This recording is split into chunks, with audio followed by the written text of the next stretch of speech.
सच आखा मेरी तां औकात नहीं कि जिन्ना कीता देवां तैनू मोड़ के। मैं मंगदा हां तेरी तंदरुस्ती सच्चे रब अगे दोवें हाथ जोड़ के। मैं मंगदा हां तेरी तंदरुस्ती सच्चे रब अगे दोवें हाथ जोड़ के। मेरे हिस्से दे भी दुख सिरा नाल सहंदा अपने जो दिला च लको गया। बापू तेरे करके मैं पैरां ते खलो गया। तू सैकलां ते कट्टी ते मैं गड्डी जोगा हो गया। बापू तेरे करके मैं पैरां ते खलो गया। तू सैकलां ते कट्टी ते मैं गड्डी जोगा हो गया।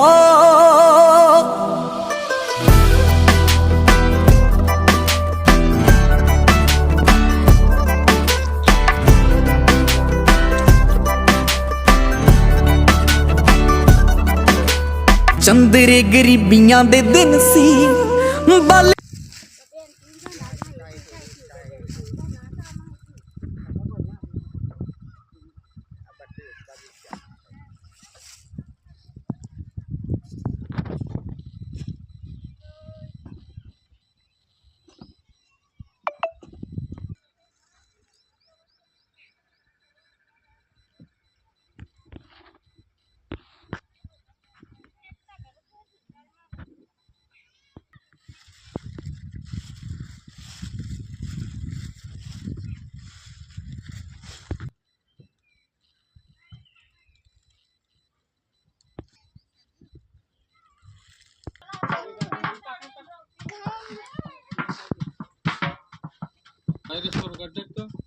काय अडीचे नाही हा हा बरं हा काढ नको हा